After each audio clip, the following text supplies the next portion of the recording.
राधे राधे, जय श्री श्याम। कैसे हैं आप सभी श्याम भक्त। उम्मीद करती हूँ कि आप सब लोग अच्छे होंगे। श्याम बाबा की कृपा जो है हम भक्तों पर। तो भक्तों, आज आपको सुनाती हूँ एक सच्ची घटना निर्मला देवी जी की। तो निर्मला देवी जी अपने परिवार के साथ एक गांव में रहा करती थी और ठाकुर जी की बहुत ही परम प्रिय भक्त थी। अब निर्मला देवी को काफ़ी समय हो गया था कहीं गए हुए। निर्मला देवी ने सोचा कि अब तो घर में बहू भी है और मैं क्यों ना ठाकुर जी के दर्शन कराऊं। काफ़ी समय हो गया है, कहीं गई भी नहीं हूँ। अगले दिन जब निर्मला देवी जी उठी तो उन्होंने अपनी बहू से कहा कि बहू, मैं कुछ दिन के लिए ठाकुर जी के धाम जाना चाहती हूँ। तो बहू ने भी कहा कि हाँ अम्मा जी, आप ज़रूर जाएं और ठाकुर जी से आशीर्वाद लेकर के आएं। अब क्या था कि निर्मला देवी जी तैयार हो गई। बहू से बोली कि मैं तो जा रही हूँ बेटी, पीछे से ठाकुर जी का सभी जो कार्य है तुम्हें संभालना है, जिस प्रकार तुम मुझे देखती हो करते हुए।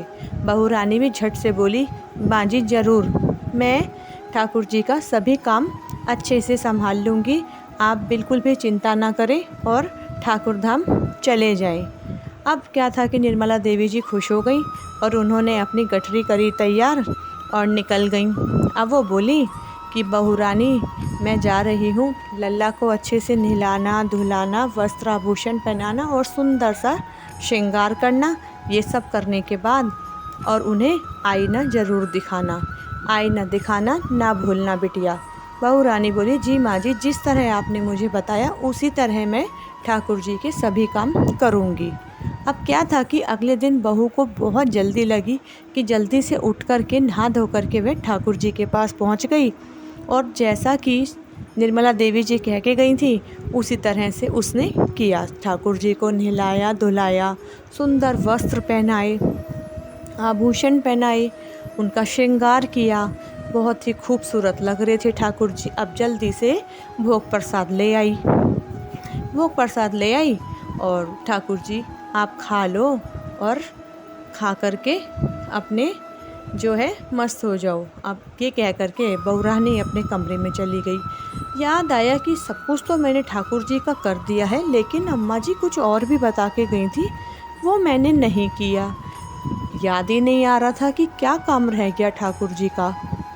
चलिए, थोड़ी देर में क्या हुआ कि शीशे के आगे जाके जब खड़ी होके अपना बनाव श्रृंगार करने लगी तो झट से उसे याद आया, अरे अम्मा जी मुझे कह के गई थी कि ठाकुर जी को आईना ज़रूर दिखाना है, जो कि मैं भूल गई। भागती हुई गई ठाकुर जी के कमरे में और बोली कि ठाकुर जी, मुझसे तो बहुत बड़ी भूल हो गई, सब कुछ किया और मैं तुम्हें आईना दिखाना तो भूल ही गई।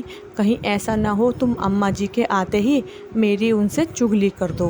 अब उसने जल्दी से ठाकुर जी को आईना दिखाया और आईना दिखाकर आ गई। अगला दिन हुआ, फिर से वही नित्यक्रम शुरू हुए।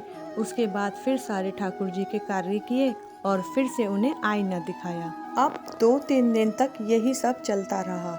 एक दिन जब बहू आईना जब कान्हा जी को दिखा रही थी तो उसने हल्का सा झांक कर देखा तो टेढ़ी सी मुस्कान लिए, तिरछी मुस्कान लिए ठाकुर जी हंस रहे थे, मुस्कुरा रहे थे।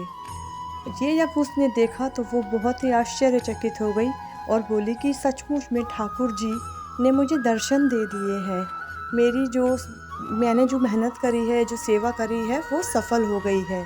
अब क्या था कि जब बुढ़िया माई यानी कि निर्मला देवी जी आईं तब उन्होंने ठाकुर जी ने उनसे कहा कि मैं तुम्हारी सेवा से प्रसन्न हूँ, लेकिन तुम्हारी बहू ने जब मुझे आईना दिखाया तो मैं बहुत ही खुश हुआ। तुम्हारी बहू की वो सेवा मुझे बहुत ही भा गई। अब आईने वाली सेवा तो तुम्हारी बहू ही करेगी। तो देखिए कैसे निर्मला देवी जी की बहू ने ठाकुर जी को मनाया और उनकी सेवा की और उनका स्वरूप देखा।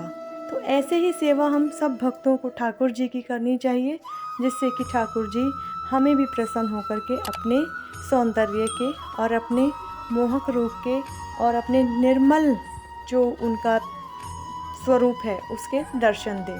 तो मैं सभी भक्तों से यही कहूँगी कि ठाकुर जी का आशीर्वाद हम सबके ऊपर बना रहे और उनकी इसी तरह से सेवा हम सब भक्त करते रहें, यही मेरी हर भक्त से कामना है। और यही मैं अपने सभी भक्तों से, जो भी वीडियो से जुड़े हुए हैं सभी भक्त, उनको मैं दिल से धन्यवाद करती हूँ कि वह सभी लोग ठाकुर जी की बहुत अच्छी सी सेवा करें और उनको मना कर रखें।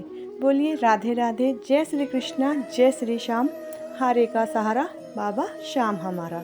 तो भक्तों, मिलते हैं अगली वीडियो में दोबारा से करने के लिए बातें और अपने कान्हा जी को मनाते हैं। जय श्री राधे।